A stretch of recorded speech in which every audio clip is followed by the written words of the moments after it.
Good evening. It is Saturday night. The kids are in the bed at 10:45, and I just came here to say because when I asked, I had posted the idea of what I would be doing like in a podcast, but of course I have to get the equipment, and people were like, oh yeah, I support. So I started posting on YouTube, in the meantime until I can get my stuff from my podcast. And it's crazy that the people that say they would support me is not like even watching me. They haven't subscribed, they're not liking, they're not sharing. But anywho, I said that to say I'm still gonna keep doing what I'm doing. And the people it's some people that I know that are, and I appreciate it from the bottom of my heart. But I've got views and stuff from people who don't know me um, more than anything. And that says a lot. So I'm gonna keep posting and keep talking because life be life, and we all stressed out. My eyebrows are stressed out. My kids don't stay in the bed. I hear my daughter, that's why I said that. Life just be doing this thing. So in class we have been talking about like person-centered therapy, doing empty chair techniques. And the reason I brought up like the empty chair is because you sit with two chairs and you face the other chair. It's empty. And you just really discuss how you feel to the person as if they were there. It could be someone you lost. Um, it could be someone like you lost in death. It could be someone that hurt you. Um, so it's a way of getting what you feel and how you feel off your chest without having to say it to the person. And I was like, I think I should do that. Um, like, it's just so much I would like to tell my mom. And I think that will help me with my healing process and my journey, and to continue to go and continue to be a counselor. Um, I am stressed. I do have anxiety because I don't know if I'm going to be as good as I feel I am. Because the more we go at school, it's not like, oh, let me go be a mental health counselor. It's easy. No, it's a lot of red tape. It's a lot of things you can't say. It's a lot of information. It's a lot of codes of ethics. It's a lot. And you have to be very mindful of what you say and how you say it. Like, y'all, I did not start y'all until I got on here. I don't know what's going on with that. But yes, I don't leave my house. I work from home. I did laundry today. I had to work today. So a lot of times I'm gonna be honest, I'm not gonna throw on no cute outfits to come over here and talk because I'm gonna be real. This is me in my comfort zone and we're talking about some real stuff. And you don't have to be cute and dressed up to be discussing real life stuff. You just don't have to. Um, so I think, and I said that to say that a lot of people don't like to address the elephant that's in their room, like the real root of the problem or the real root of what they're facing. Um, Sometimes we try to fit in and make sure we're like, oh, everything's okay, we got it under control, and the whole time the situation or the problem is whooping our tail or we are falling apart trying to handle it. And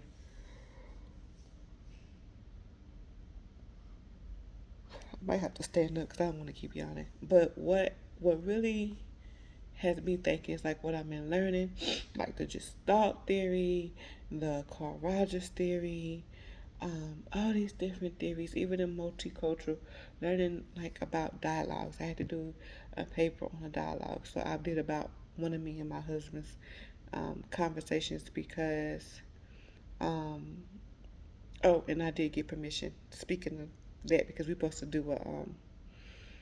supposed to have done a role play, so I gotta upload that. She gave me permission to post it, the other one, because I did too.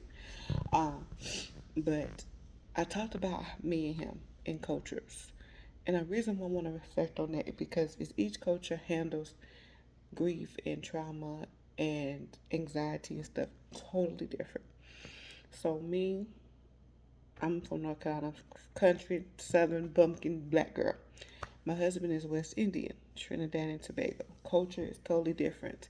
Over there, high school girls learn how to sew, cook, all of that. They know how to do that. They make their own cookbook in high school. Over there, they don't play. The women know how to do stuff. They make stuff handmade. They own it. Okay, and so they make their own seasoning and everything. Over here, I was, I season, but I use powder seasoning. I don't, I know we season, but we season.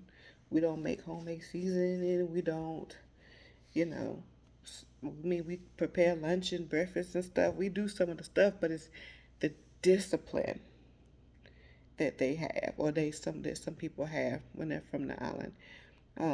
Like his aunt came down and his cousin, like, they get up early. They can be up to 1 or 2 o'clock in the morning, and they up at 6 o'clock, showered, dressed for the day. I'm like, man, I am still in the bed. I'm still trying to process how I am tired. So his aunt came to visit, and I love her. She is so sweet. She was up at 6. She was dressed. She like, we gotta get up. We gotta go shopping. We gotta go to the grocery store. So they get up early. They do what they gotta do. They come. So they get up. They go to do what they gotta do. They cook, and they're done. She's like, you put everything in serving bowls or in the bowls and Tupperware bowls so you can put it up. She's like, we're done. We don't lay around. We don't. And she's all like, she's like, yeah. She's like, and to rearrange this and move this, and some people will get offended, but I was like, you know what? I'm really off my game. I thought I was more together, and so I said, what I'm gonna try to do is the baby. Excuse me, it's the baby. It's the baby that got me yawning because I was not yawning, and then I put my son down, I put MJ down, and now this baby is moving and doing the most, and I can't quit yawning since he didn't woke up. So, but I was like, I need to be more organized. I think over here we're just, I'm not going to say, I can't speak for them, I'm going to speak for myself. We became lazy, like in our mental health, how we care for ourselves, how we care, because we're like, we got to work, we got to do this, we got to do that. Honey, this lady gets up, works, do everything she got to do. I mean, I have seen women get up, hit the gym, come home, cook breakfast, take the kids to school, go to work, come back, help with homework, get everybody in the bed, still stay up late, make time for the hubby. They still get it in and do whatever they got to do. And I'm like, I'm tired. I be struggling to get out of bed at 6:45 to take my daughter to school. But these women get up, they dress, they're functioning, they done showered, they done went and worked out. And I'm like, how? And I think it's all about depression and anxiety. It has weighed so much and impacted, excuse me, so much of my life. I can't speak for everybody because I don't want nobody to say I'm coming for them. I'm coming for myself. That I make excuses, right? Like, oh, I'm so sleepy. Let me take a nap and then I'll clean up. And then me and my husband, we kind of got into it because he was like, you need to, clean more and all this. Like, you need to sweep the floor. Like, we got the boy, he's always walking, he's always seeing stuff. He's like, we need to clean the house more. You need to do better at cleaning your house, cleaning your kitchen, your bathrooms. He was like, because if people come over, that's embarrassing. You shouldn't just clean before you think people's coming over. He's like, you need to clean, which I do, but the way my schedule is, I have to do everything on Sundays, but I also have to be at the house of the Lord. I have to be somewhere Sunday morning. I have to put God first. So I'm like, oh gosh, I don't have enough time in the day. And so he does what he can. My husband has some health problems, so he does what he can. He'll sweep, he'll mop, stuff like that. But I'm like, you know what? I gotta stop. My mommy used to be on point, and I'm like, you know what? I can still take my nap and stuff, but I gotta get up. Like I gotta get up and get my stuff done. Uh, excuse me. The biggest part that I had, I'm not gonna edit this because I want y'all to see me, like the real me, unfiltered, not all this editing and cropping. I might edit some videos once my husband starts helping me and get more tech savvy, but right now you're getting me, all of me. Um, but I work on Saturdays, and I grew up all week. We had school. So Friday night, my mama would do laundry. She would get all our clothes for the week, wash them. We would fold them, put them up, and then if we had somewhere to be on Saturday, we would start cleaning our room. I was raised Saturday morning. We get up. We had to go in field service, but we would come back. We would strip our beds. We got new sheets. We had to clean up our room. We had to clean up the house, make sure the dish, like, so if we had somewhere to be, we would try to do that Friday night, like change the sheets for the week, you know, fresh sheets on the bed, uh, make sure just certain things was together. And I don't do that now because now I have to work.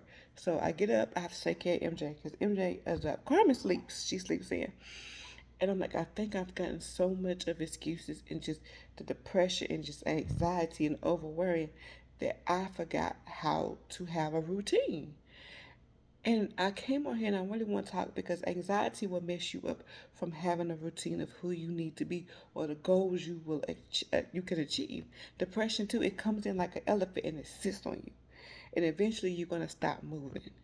So I said I'm starting this week. I'm off, but I said I already did my laundry. I did my laundry while I was at work, like on my breaks. I would just switch out the loads or whatever. I said this week I said, I'm gonna start. I'm gonna do a routine. I'm gonna start getting myself together, getting my house together because we moved. We went from a smaller house to a bigger house, and so we moved because we have a bigger family. I'm about to be a mother of 3 kids. I have a husband. I have 2 dogs. My dogs just had puppies, so we are growing. But we're about to stop growing because this is gonna be it. But I prayed for something that was nice. You know, not because I just feel like my kids and my family deserve something nice. Not saying my last house wasn't, but it was small. And we didn't have a lot of space. Like, you could go in my kitchen and do one turn and that was it.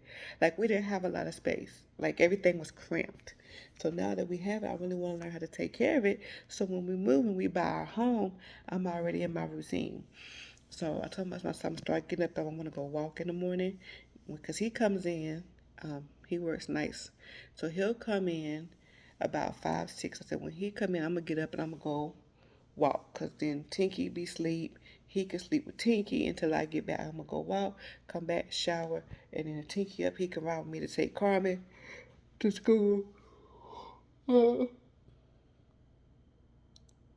that's our routine. So I gotta start getting. I think that we better for my mental health. So I really want y'all to think this week. I can't remember when I last dropped the video. What is something of a routine that you can do for self care to help your mental health? This is Mental Health Awareness Month. I'm trying to stop suicide. I'm trying to stop negative thinking. I'm trying to be that person. So what can we do that we can exercise self-care and make it through the week? Drop it in the comments. Let me know. If we want to revisit this and share some things, let me know. I'm still going to keep posting. Hopefully, people will start to engage with me. You know, that's neither here nor there. I'm going to keep doing what I'm doing. So I hope y'all have a great night.